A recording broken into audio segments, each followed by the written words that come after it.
So this is actually the February program for the Bartholomew County Student Historians.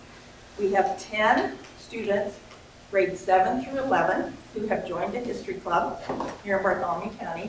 And this is our February program, which is open to the general public. This is the 4th time that I presented these letters. So I tweaked it just a little bit because of the emphasis of the program being for students. And I apologize for reading, but the content is very rich and I don't want to leave anything out. So the Bartholomew County Historical Society is very fortunate to be able to share the letters home of Don Norton, a Bartholomew County resident and citizen who served in the U.S. Navy during World War I. We're blessed that Norton was a prolific writer. He was a keen and artistic observer. He was a hard worker with a dry sense of humor who tells it the way he saw it. Prolific means nearly 200 letters and postcards in 18 months of service, and almost 1,000 handwritten pages, which I read and typed. So I read them all twice, including a number of drawings, which we'll get to share some of those drawings with you. You will find this a tribute to the disappearing art of letter writing. I'm going to share with you some of the letters that are photographed on the screen, some of the letters as transcribed, and also I'm going to be reading from some of the letters. So my intent in this presentation is to show you his actual writing, supplemented with a few family photos. We didn't have very many photos of Don at all, a smidgen of local history, and a few maps and historic photos that we were able to find. This is a social history and not a military history, although I did learn a lot about World War I and the process. It's a window into the ordinariness of life in the military, the stress of being separated from family, and the emotional and physical demands on someone in the service, which does leave permanent scars, and there's a lesson in that for all of us. The Bartholomew County Historical Society shares these personal communications to honor Mr. Norton and express gratitude, number 1, for his service and sacrifice to our country. Number 2, for his devotion to his mother through the letters and through financial support. And number 3, for his character, his candidness, his humor, his artist's eye, and his insight into a serviceman's life on a mine layer in the North Sea during World War I. Now, when you see his words on the screen, I'm warning you, the misspellings are his, not mine. I did edit some of his writing for clarity with punctuation and occasionally spelling, but I didn't mess with it too much because I wanted it to be authentically his. So, story is of Don Mayer Norton, shipwright, U.S. Navy, July 1917 to January 1919. July 12th, 1917. Dear folks, I'm in the Navy. That seemed to be the main thought. Just ate supper, which consisted of new peaches, iced tea, and mulligan. It was the best meal I've had since I've been here. Was vaccinated this morning and will be treated 6 more times in the next 3 weeks.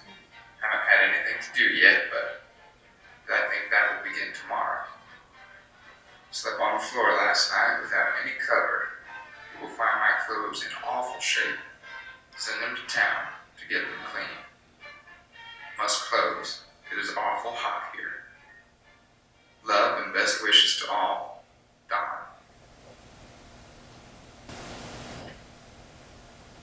So who is Don Norton? This is one of the rare photographs we have of him taken after the war. It's my favorite photograph of him because his dog is in it. And if he mentioned anybody in his family, often the one he mentioned most was Bunker. How's Bunker? You haven't said anything about Bunker. Is he okay? So Don loved dogs and he loved animals. He often asked about Bunker, Maud, the cow. He asked if the sow has had her babies, and he asked about the chickens. So Don, on his draft registration card for World War I, listed himself as a self-employed contractor in Greensburg. He grew up in Flat Rock Township, Bartholomew County, the youngest of 3 siblings. Now, he enlisted in World War I.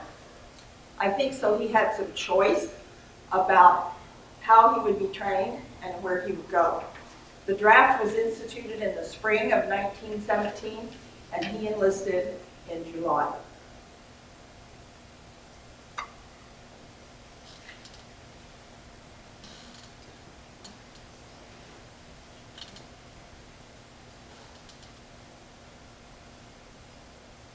At the turn of the 19th to 20th century, Nortonburg was a small town between Columbus and Hope.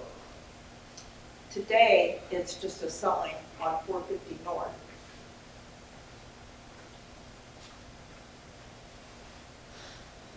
This historic photograph shows the general store and depot and the post office. And that's Don's younger brother, Overton, standing by the Nortonburg Railroad sign. Mother and father ran the general store and the post office. Father had a huckster wagon, which meant he loaded supplies off of the railroad, off of the train, and then drove in a 6-mile radius around Nortonburg in a wagon pulled by horses to bring groceries to people that couldn't get to the store. So Kroger home delivery, Walmart home delivery, and everything on Ephraim Norton. So Matilda was the mother, father was Ephraim. Supplies arrived daily at the railroad depot on the Columbus, Hope, and Greensburg line. Ephraim named the community for his father, William Norton, who grew up in the area in a log cabin, as did his mother. So I am going to read just a little story that might be familiar to Matthew and Emily from 4th grade. This is a story about Nortonburg, and I want you to kind of get in your mind's eye what it was like at the turn of the century. So today, Nortonburg is a ghost town. You wouldn't really know it was ever a town except for the railroad sign. It's on 450 North, and if you know about the 450 North Brewing Company and Simmons Winery, then that's just west of where Nortonburg was. In 1886, 6 trains passed through Nortonburg a day. There was a railroad depot, a general store, a blacksmith, and a sawmill. Maybe you can imagine what it was like in this story. The general store, train depot, and post office were in the front building, owned by Matilda Norton and her husband Ephraim. They had a daughter and 2 sons. Matilda ran the store and the post office while Ephraim drove the huckster wagon. He delivered groceries and home goods in a 6-mile radius around Nortonburg. Back then, general stores had everything someone might need: coffee, sugar, flour, pickles, and hardware, nails, hammers, fabric, even things like cups and coffee pots. At the turn of the 19th to 20th century, the general store had the only phone in town. Phones were new back then and expensive, and if someone wanted to talk on the phone, they had to come to the store, and it was a big box on the wall. If someone got a call, Overton, who was about 12 years old, had the job of running to their house to get them so they could come to the store to answer the phone. So can you see in your mind's eye the trains stopping in town, people coming to the store to shop, Overton running to someone's house and telling them they had a phone call? Well, Overton, this is Don's older brother by 4 years, graduated from Hope High School. He got school through 8th grade down the road from Nortonburg at a district school, and he taught there after he graduated 8th grade. A few years went by, and he graduated from Hope High School, and then he went on to Purdue University and got a degree in electrical engineering, and that was a really big deal back then. Overton, the older brother, one that you see here, spent his career working for the phone company near the big city of Chicago. However, Overton retired to Nortonburg with his wife, Jean, and lived to be a very old man in the house that still stands there today. He left some great stories about Nortonburg with his family.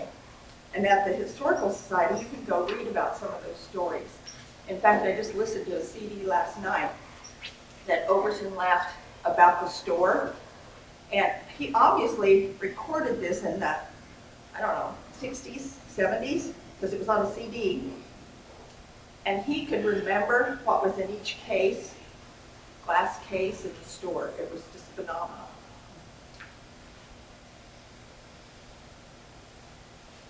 So this is the family home, which was sitting behind the store in the depot building. And I've had family members of the Nortons look at this picture, and they all disagree about who is who. So I'm going to go with what I think, based on stature and age. I think that's Ephraim on the left, the father. I think that's Overton next, but it could be Don. I think that's Sister Mary, who was 8 years older than Don, but 4 years older than Overton. Mother Matilda sitting on the porch, and then the other brother, I'm not sure which is which, but the stance looks like Overton on the left and Don on the right, just based on the few photographs I've seen.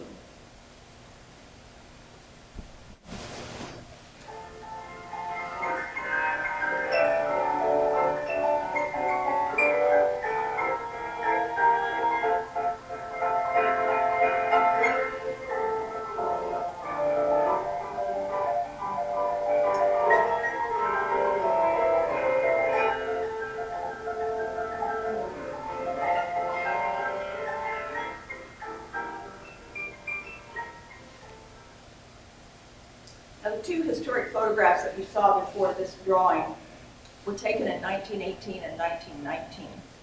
And we don't have any photographs that Don took, although he says he bought a camera and sent photographs home, but he did send drawings. So if you would point out the X, see the X right there, that's Don's tent when he first arrives at the base. His job when he gets on base is to build bungalows for them to sleep in. Those are the plus signs. The drill ground is the circle underneath the plus sign. And then point out the toilet and the mess hall.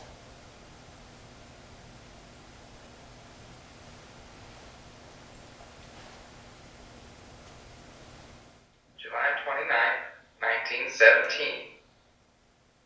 One of the boys had an accident this morning, owing to the fact that he was in a rush to get to the toilet, and not having his shoes, he was sent back to his tent to get them.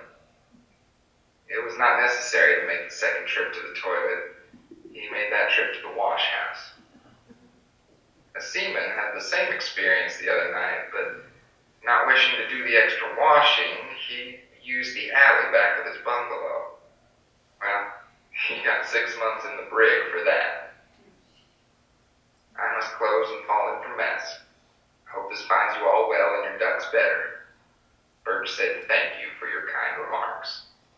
With love to all, Don. So you kind of see what I mean about daily events on the base. He writes a lot about food also. And he gets hungry when he's in Norfolk. So I want to read from a July 30th letter where he comments that there's just not enough food. We've been having pretty poor grub for the last few days. Company 28 is now on second mess, and there were so many repeaters in some of the companies that went in ahead of us that we were beaten out of almost everything. We did not have any cream, that was sure, and very little of anything else. You see, the companies that go at first mess get out, and they fall in with the second mess to get 2 feeds. Our company gets in last, so if there are many repeaters, we get left out. If you make a complaint about anything, they just laugh at you, and that's about all. So there's some other frustrations that Don faces, and on August the 6th, he writes about his pay being cut.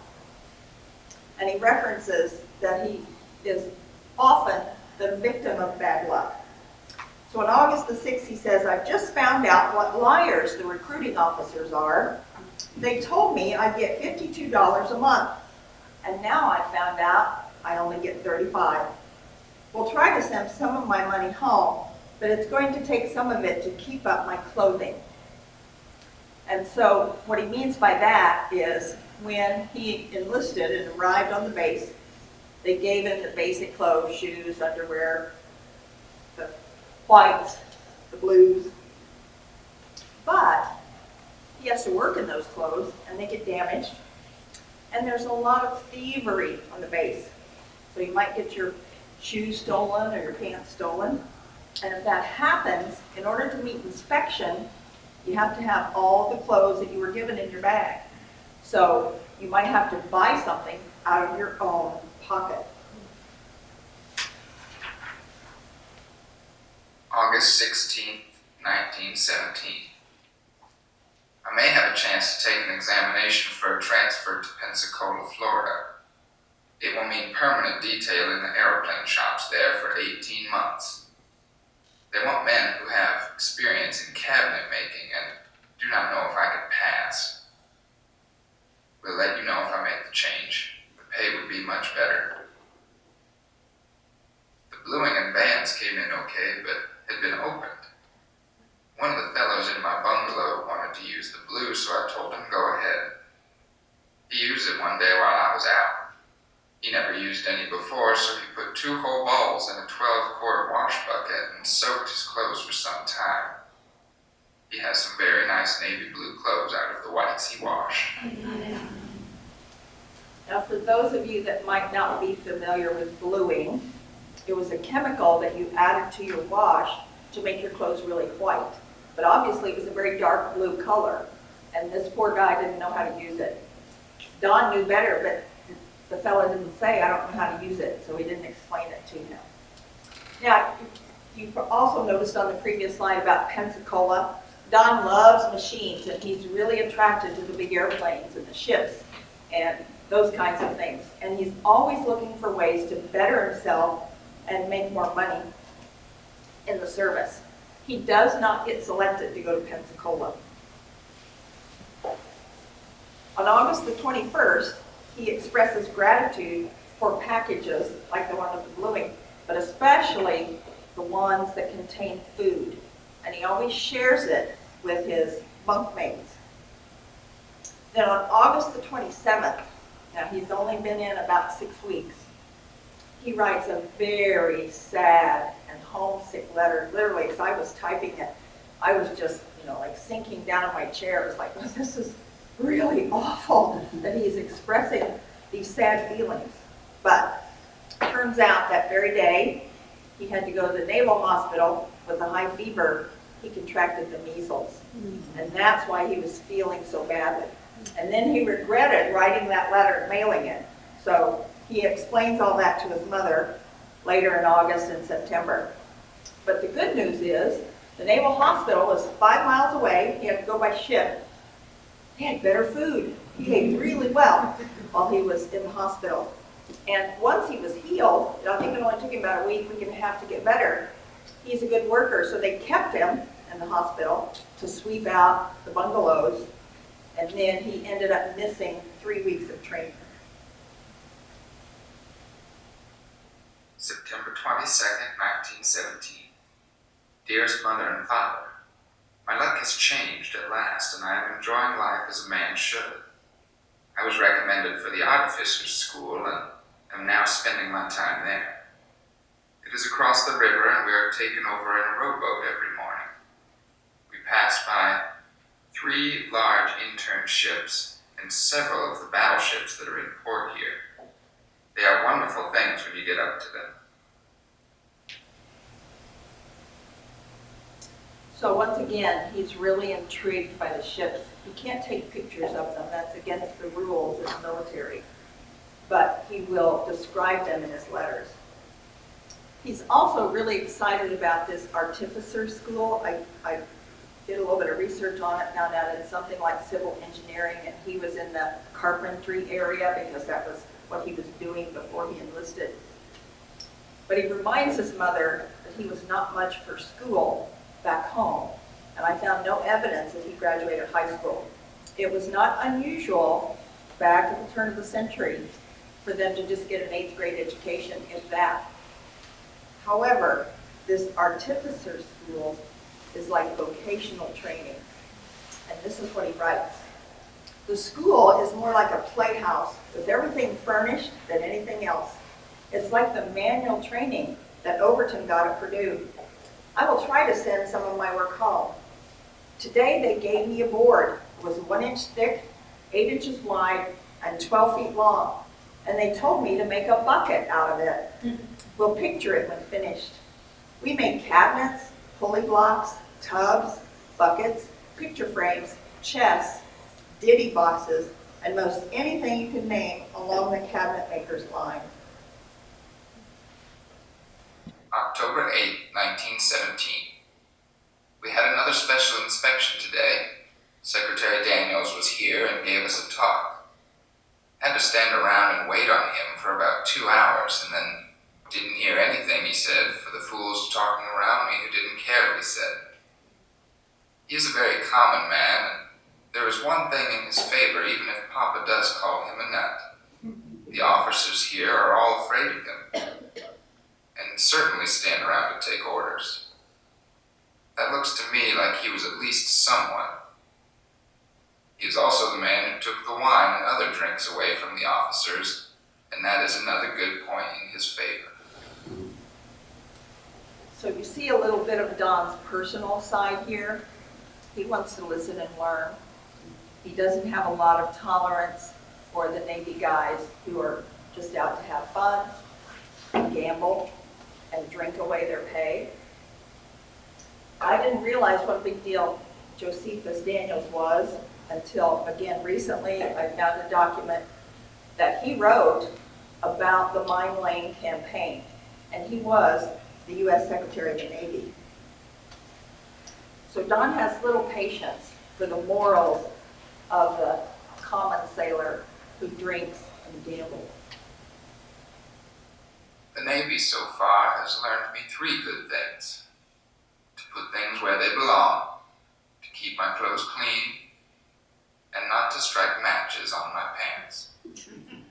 Mac is in bed, and I ought to be, so I will close and go to sleep. I make lots of trips home in my dreams, but morning always comes, and there I find I'm in the Navy yet. With love, Don. So that quote kind of got me. I wake and find I'm in the Navy yet. But the 3 things he learns in the Navy, I get number 1 and number 2, but don't strike matches on my pants. I did find out that later on in his service, he asked his mom to send him a pair of coveralls from home, and they're quite worn, but he's trying to keep his clothes clean so he didn't have to wash so much. And he says when the coveralls come, he can see where he struck his matches on his pants. So I guess it was a habit that he had. He didn't smoke a pipe, but it wasn't appreciated by the Navy, so he didn't do it. So Don, you can tell, is brutally honest, but he's also sensitive to his mother's worry. He assures his mother that in spite of all the temptations that he faces with the gambling and the drinking and going into town to meet women, that he's going to be faithful to his beliefs and to his character.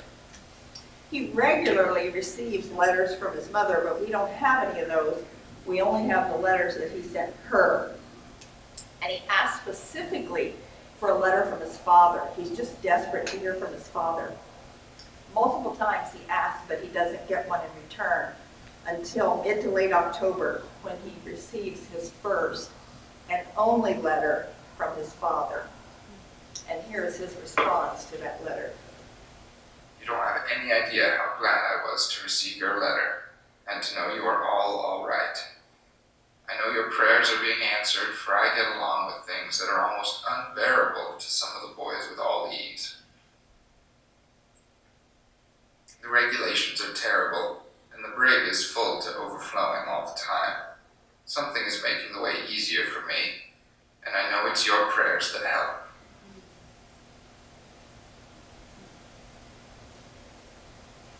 So on October the 28th, he writes to his parents explaining about the pay classes because he continues to be frustrated about the amount of money that he's not making. He says, "You ask why my roommate got more money than I. I will try to explain. In the first place, carpenters are not enlisted at any rating more than shipwright for the reason that ship carpentry is so much different from land work, while blacksmiths, boilermakers, plumbers, and shipfitters work is almost the same as ashore. They will enlist shipfitters, plumbers, and machinists at second class, blacksmiths and boilermakers at first class, and they draw that pay from the start. The recruiting officer at Indianapolis made me believe I was joining as carpenter's mate, second class. But that was impossible, I found out later. My roommate is a shipfitter, second class, so he draws $52.50 per month. If I had it to do over, I would join as a blacksmith, where I could pass at that, and it draws down to $68 a month. They enlist them first class, and then they send them to school the same as us. We're supposed to get an examination every 3 months for a rate, but I guess they have forgotten that because no one is being examined here."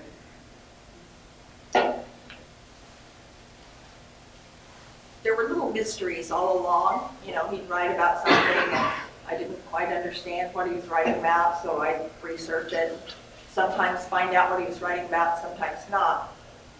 But he continued to write through November the 6th regularly, and he was writing almost every other day. On November the 6th, no letters for 2 weeks. And I thought, what's going on? The next letter that was in the box that I had was from his friend John. And John says, "I'm so sorry about your sad misfortune." And I'm like, "John, what was the sad misfortune?" He doesn't name it. But I had done a little family history, so I went back and looked. And this is what I found.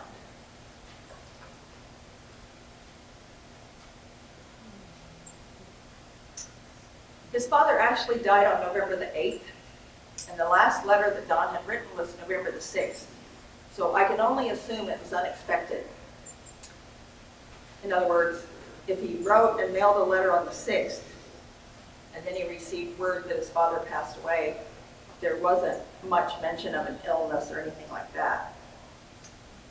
So on November the 23rd, which is 2 weeks later, Don does write his mother, and he says he arrived on base by train last evening, indicating that she has moved to Chicago, really Oak Park, Illinois, to live with Overton and his wife, Jean.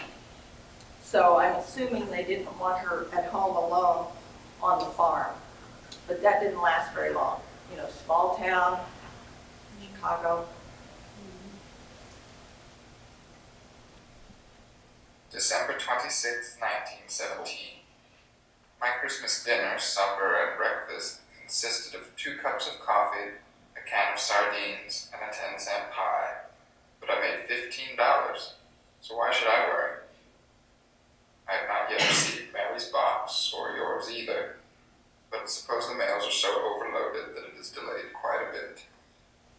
So it sounds like he had a lonely Christmas and not even special food.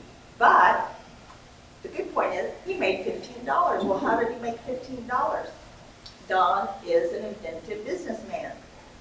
He decides that all these new recruits coming into Norfolk, they need to be able to label their clothes so they don't get stolen.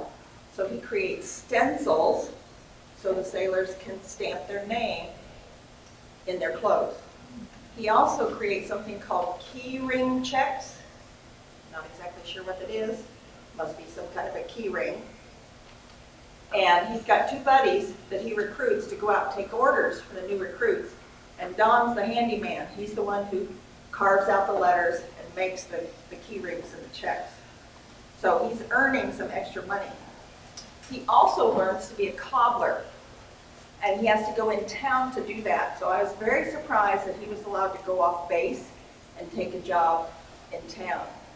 The leather work, working with the tannins, really hurt his hands. But he still learned the craft, and he made some extra money.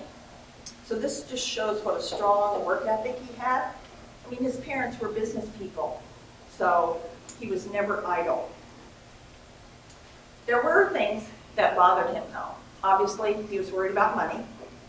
I'm sure he was worried about his mother being alone, what was going on with the farm while she was in Illinois.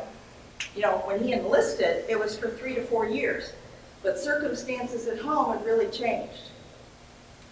Well, I think the worry begins to show, because on December 28, 1917, he writes, "Something that is causing me some alarm. My hair is all coming out, and if it keeps on much longer, I will be bald when I next see you." And I just bring that up now because you'll see in some of the later pictures, I'm not sure his hair ever grew back. The Monticello Hotel and several business houses burned and are burning yet over in Norfolk. The water mains are all froze and they are having a time to check the fire. The weather here is the worst since 1857, and they lost 11 men here from freezing to death. So you see about how warm they keep them. That really bothered me. I'm like, how could the Navy do this, lose 11 men?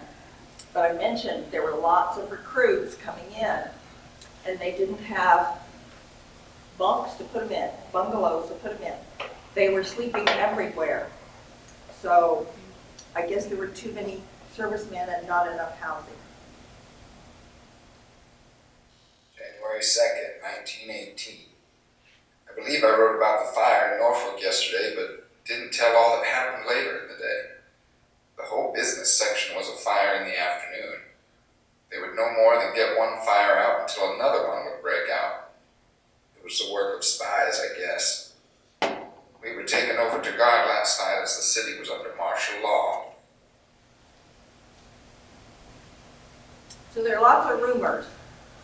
And one rumor was about the spies, although I did find confirmation in my research that the American government also suspected that spies were involved in setting these fires.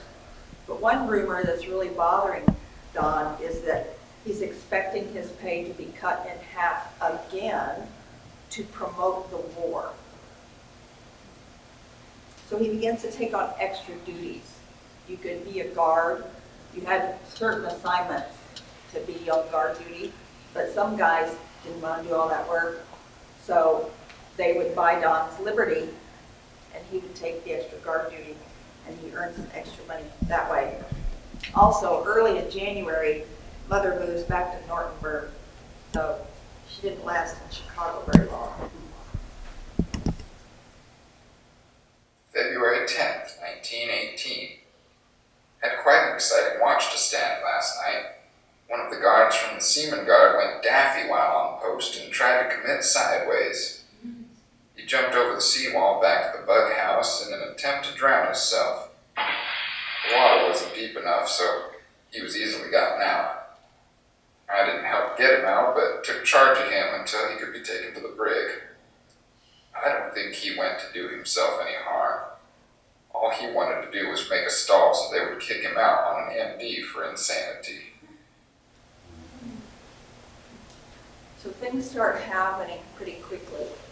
Don is mustered out of Artificer School on March the 2nd.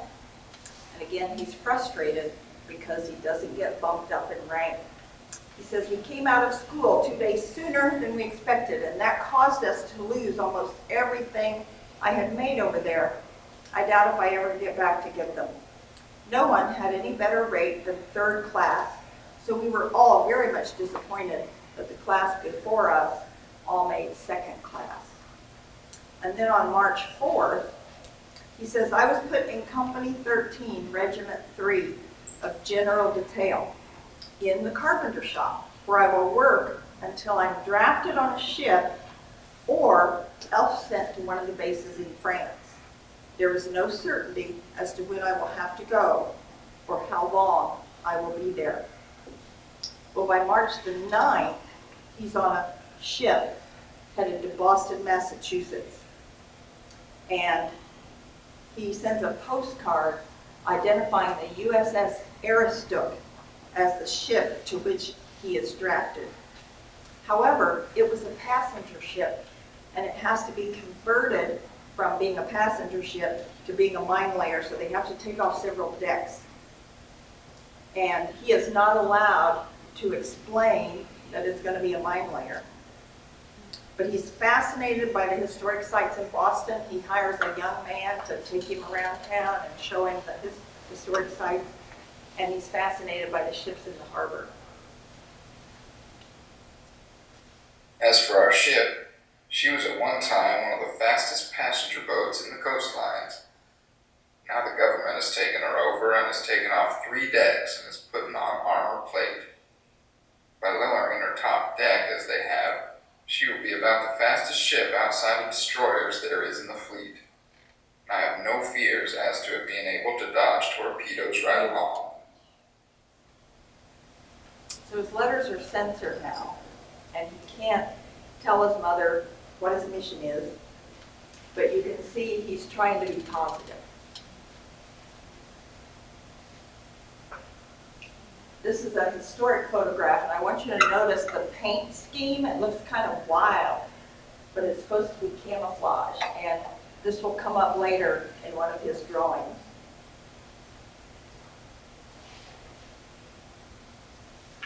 So Don sends multiple drawings since he's not allowed to photograph the ships, and he explains everything. Over on the right-hand side, it says deck 2 is mine, meaning that's the deck that he's going to be on most of the time. And the officers' quarters are up at the top.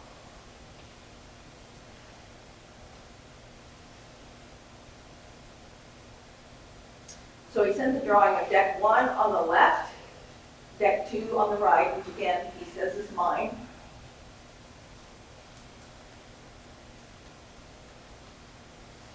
Fourth is on the left, right is the third deck. Storerooms, boiler rooms.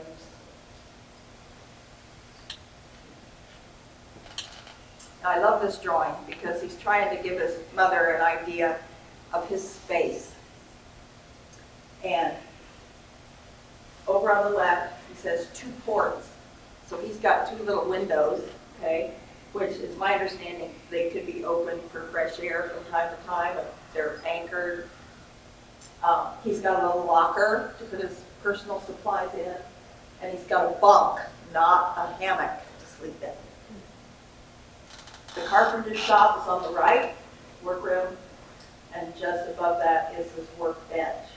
So most of his day is spent right there.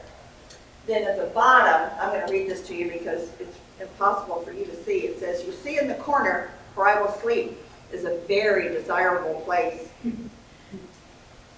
I'm to the side of the ones inbound. I mean toward the center." And I think what he means is people don't have to walk over him. So he has a little bit of privacy. He likes his privacy. I love this drawing because he tried to imitate the camo. And he even creates a little key over on the left that says, okay, you've got green, blue, black, gray, and white. And I think it matches the photograph pretty well. So Don has an artist's eye, which makes his letters very descriptive and detailed, which I think is one of the really special features of these letters. He has the power of observation, and his drawings add so much to the letters since we don't have photos.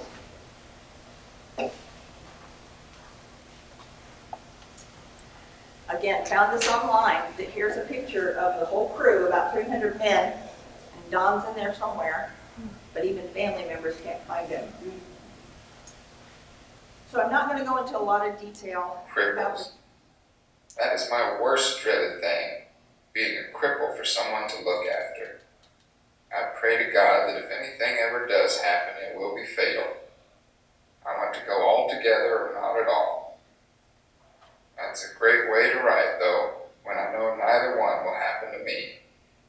I'm going to come back safe and sound and throw things around just as I always did and be a lot more trouble than I'm worth. So obviously he's worried about explosions, about losing a limb, about a war wound. But again, he's writing to his mother, so he's going to be positive. He ends on a positive and humorous note. And I'm not going to go into a lot of detail about the job of a mine layer, but they were putting bombs in the water to attack the German submarines, so the German submarines wouldn't be able to attack the Americans and the British. And so he was worried about being wounded by his own ammunition.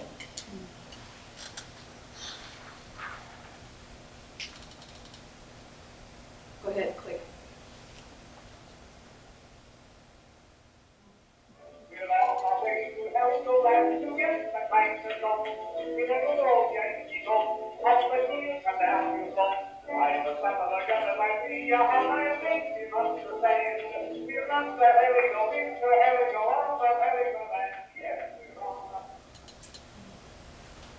Now, there are a couple things about that slide. One is the song about Heligoland.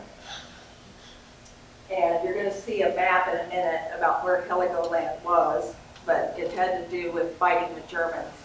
And one of the lines is, I'm son of a gun if I see a Hun, and we're going to knock the Heligo out of Heligoland. So, I also want to point out the importance of mail. He's been getting mail all along, but when he sets out to cross the Atlantic Ocean, the mail has to go through New York, and so there's quite a delay getting to him out at sea.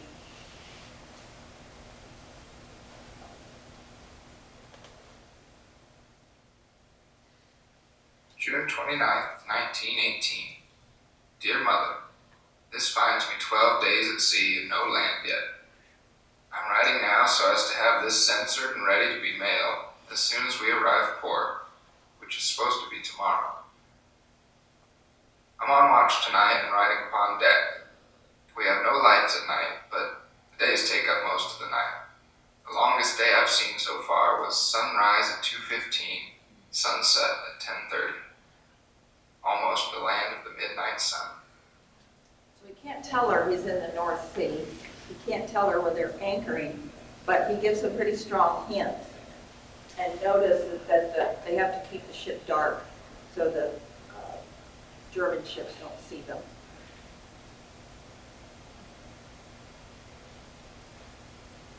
So this mine barrage was a pretty significant campaign in World War I. The British worked with the Americans to lay mines between the Scandinavian countries and the United Kingdom.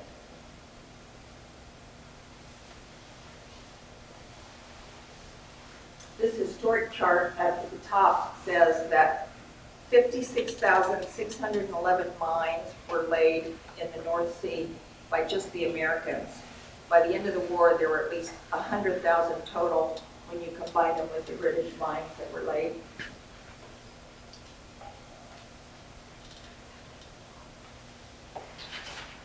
So this is where his ship anchors off the coast of Invergordon, Scotland. His work ethic is evident when he describes his daily routine on the ship. This is from July 19th. I don't have a great deal of spare time to do anything for myself. I suppose I'm foolish for doing as I do, but it seems like no one else in the carpenter gang cares to catch up. There's plenty to do to take me overtime every day. Most of the time, I turn to at reveille and work until breakfast, and seldom ever take more than enough noon hour than it takes to eat. The rest of the gang sleeps until 7 or 7:30 in the morning and watch the minutes for time to knock off You know how much men can get done who work with that kind of interest in what they have to do. Of an evening, it's wash and repair clothes most every day. So once again, Don has been now at sea, I think about 7 weeks without any mail. And he's still writing faithfully, but it takes him at least 7 weeks to get mail. And he does finally get a letter on July 7th, but it was dated May 14th. So there was that much of a lag.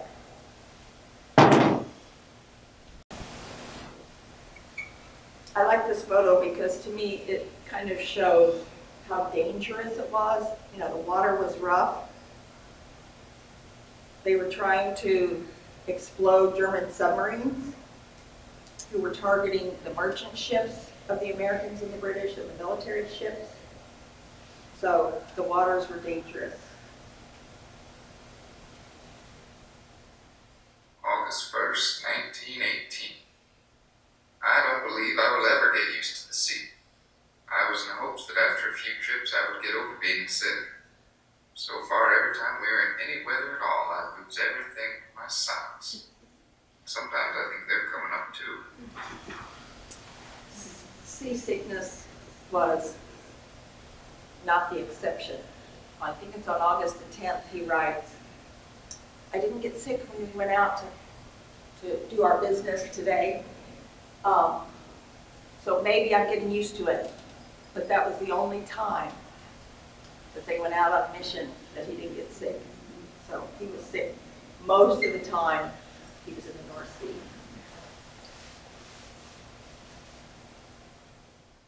Up to now, I have received for the whole time I have been in the Navy $388. I don't know how much I have sent home, but it's little enough. So kind of poor pay for 13 months service, $388. But remember when he was working in the shoe repair shop in town? He gets to repair shoes on ship. So again, he's making a little extra money. And in August, he's feeling very hopeful that the end of the war is coming soon. He writes, we have the enemy on the run. Then on August 22nd, he's very contented with his service.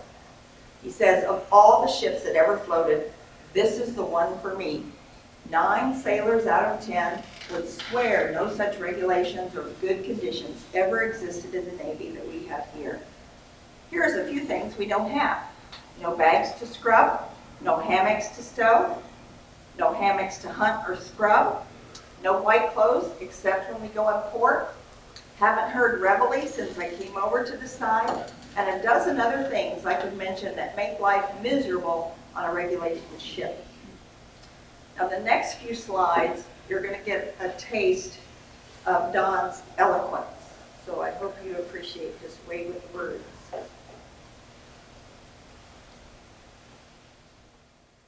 I have eaten beef until I'd be ashamed to look at a cow. We used to hear so much about the Navy only feeding beans, but now it's a treat to get beans so as to miss the beef. September 8th, 1918. The place here is quite different from the one we were at before, but yet it's a very different kind of city from ours. Most of the men are crippled in some way, and speak and move about as though they were at a funeral. We think we are in tough luck by being in war, but we should feel thankful that we are as far from it as we are.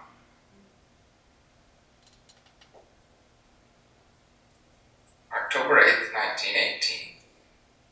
We had all-night liberty, and after spending 2 hours trying hotels to find a bed, we got one in a little dump which looked more like a place to keep the shoats than for men.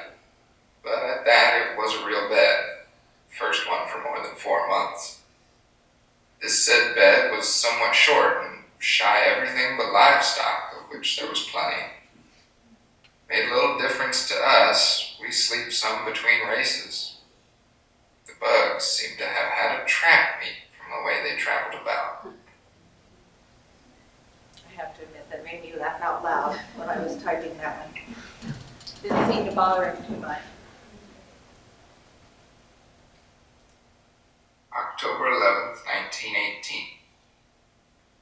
told the other morning that our operations over here this summer has caused the sinking of more than 12 subs that they know of, and no telling how many were lost at night or when no one was around to observe what took place.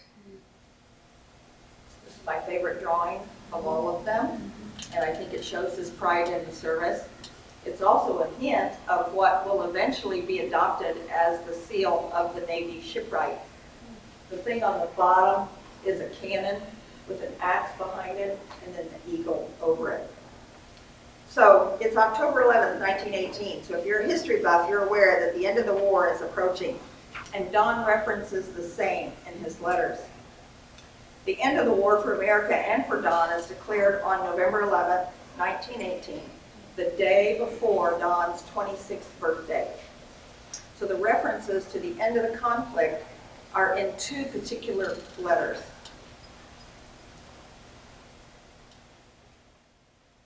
November 16th, 1918. Dear Mother, it's been several days since I tried to write any letters. My birthday has passed, and it was a very happy one for me and several others, as I guess that was the day hostilities ceased and the armistice was signed. Everything has been fine since then. The crews of the mine fleet ships are surely all in better spirits by not having to worry about going out to the North Sea in winter weather. The last few trips will long be remembered by most of us.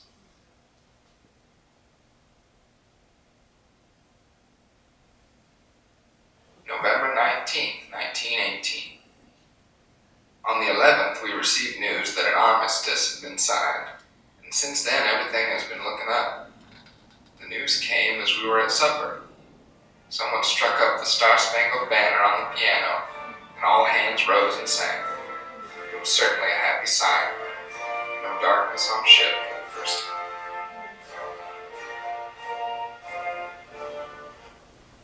There's a lot of emotion in that paragraph. Things begin to happen pretty quickly. They know the war is over. He writes that we're unloading the hot stuff. I assume he means explosives. He finally gets word that he's passed the exams for shipwright second class. So that means he's going to get an increase in pay. His letters are now uncensored.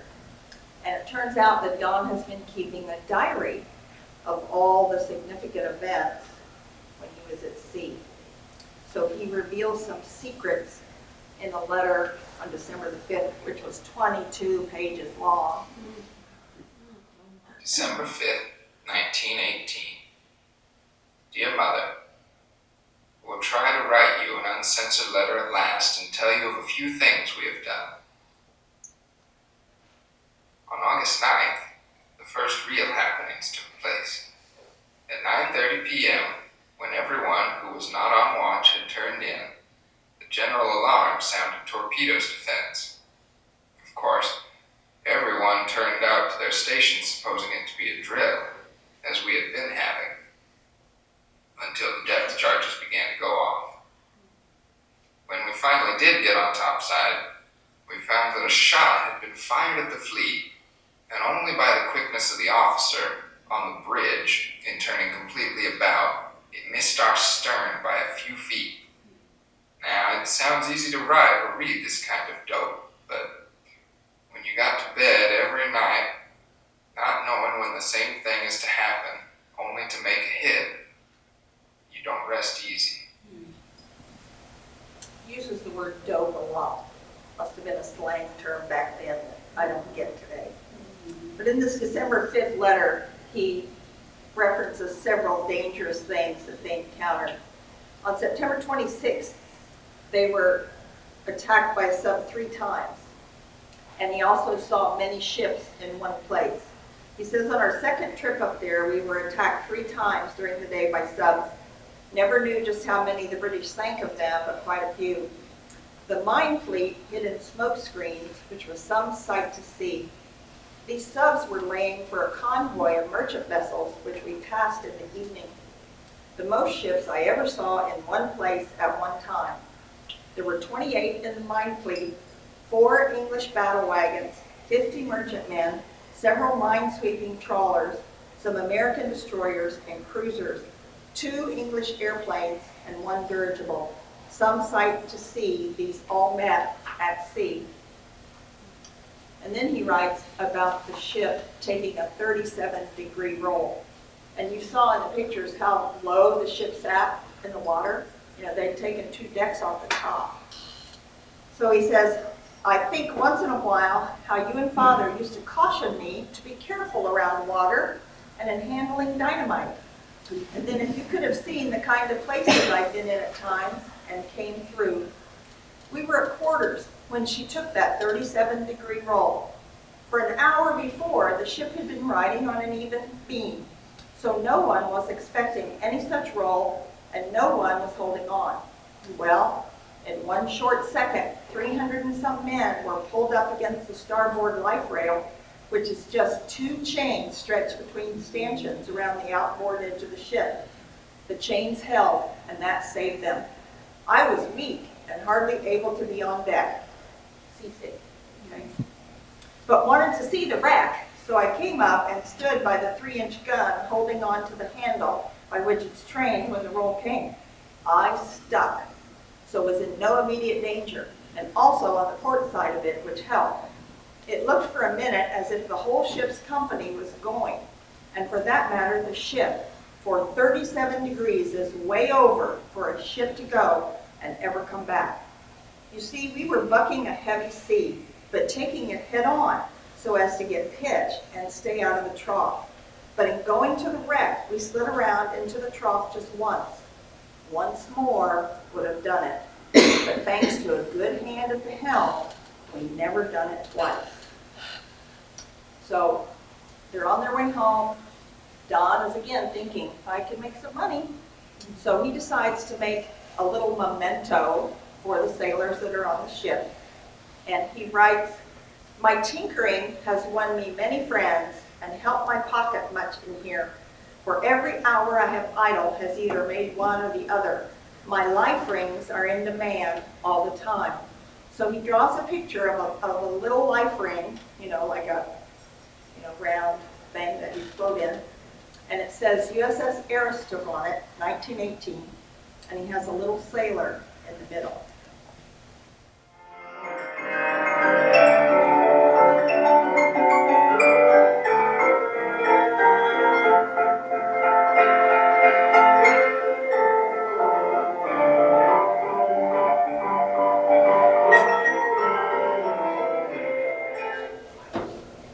So on the way back, they stop at the Azores, and then Christmas Day, they're in Bermuda, and the sailors go swimming, but Don doesn't because he's seasick.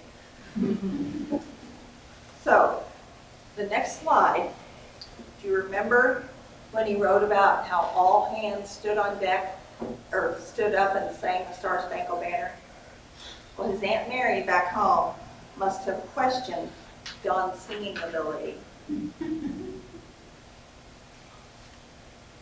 December 27th and 28th, 1918. About singing Star Spangled Banner. No, I didn't sing. It was all I could do to keep from shedding tears, let alone sing. You can tell Aunt Mary that unless she knows what it means to go mining in the North Sea in the winter time, that she has no idea what joy come with the news that your work is done. More than one of us had occasion to wipe the tears away when that time came. He wasn't the only one to wipe away a tear. So he's back in the United States. They go to Norfolk first. However, they missed the Welcome Back Parade in New York. And eventually he goes up the coast to Boston. December 31st, 1918. Who said Merry Christmas and a Happy New Year? Christmas was dull, but New Year's Day prospect looked for worse. They gave a furlough today of all of 5 days, and of course I couldn't get home on that, so I guess I'll be out of luck. They say we will have another 5 days of leave when we get up to Boston to accommodate the boys of the East, but to hell with the Westerners. I'm going to wait until the next leave, and then if it's only 5 days, I'll take it and spend just that many days at home and get back whenever I can.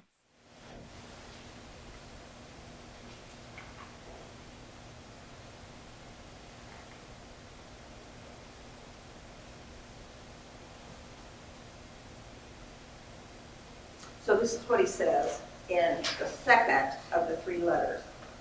I think it should be written in your own hand, but do as you think best about that. You can start out by saying that as you understand, men who have dependents or are needed at home can be relieved by their proof of dependence. You make your request for my release as you are alone and have been for some time. I think it would be all right to mention the death of father since I enlisted. Also, that you may argue your only source of income is a farm of a few acres, which is not what it could be if you had someone to look after it. No more letters. But it's not the end of the story. So the next slides that you're going to see are taken after Don's return to civilian life and beyond.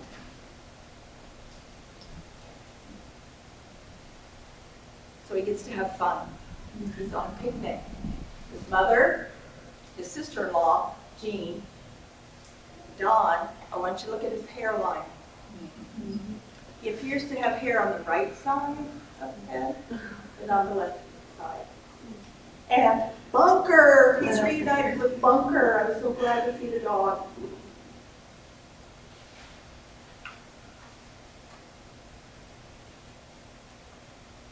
These photos are from the Republic. They're in their archives, and after the program, if you want to come up and see, we do have several newspaper articles about Don and his brother Overton.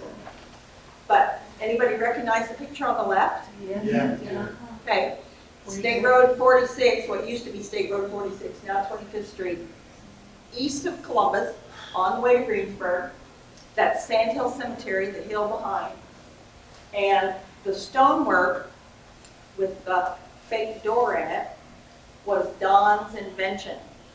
When he first came back from the war, he worked as a contractor for Foss and Luke Taylor Construction on California Street in Columbus. His obituary says he became a Indiana highway maintenance supervisor, and so he created that wall. The wall used to have, or the door used to have hardware in it. It was never a real door that went anywhere. It was just decorative. But my husband grew up out east of Columbus, and when he was a little boy, he said he'd drive by there and he'd look at that door, and he was just pretty sure that if you open the door, you'd see the bottom of the coffin. So I think that tells us that Don maintained a sense of humor and his artistic eye. And then on the right is Don's home, and his is the dark house that's on the right. He lived on the southeast corner of the intersection of Mar and Rocky Ford. And you remember the monument with the scary face on it? The original one was Don's handiwork, because people used to cut that corner and drive over his lawn. So he put in bushes. Didn't work. So he created a scary face to put there, and it was stolen, and this is a replacement.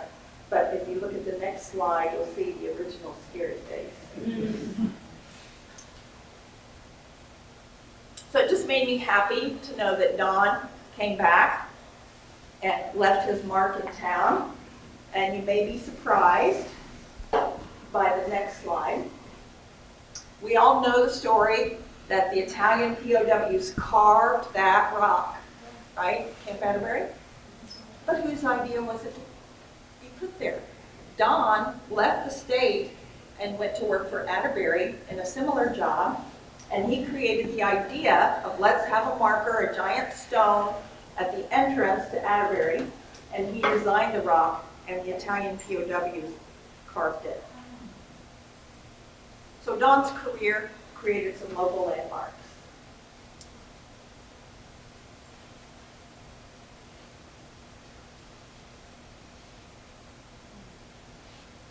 So this is a picture of Don and his wife later in life. Again, note his hairline. He has plenty of hair on one side, so not on the left. So no doubt his service experience changed him. I think he made the most of it. His letters indicate he certainly enjoyed the sights that he saw and the training that he received. His references to the wounded warriors indicate that he was very much aware of the physical and emotional toll of war. And the picture evidence that it left physical scars.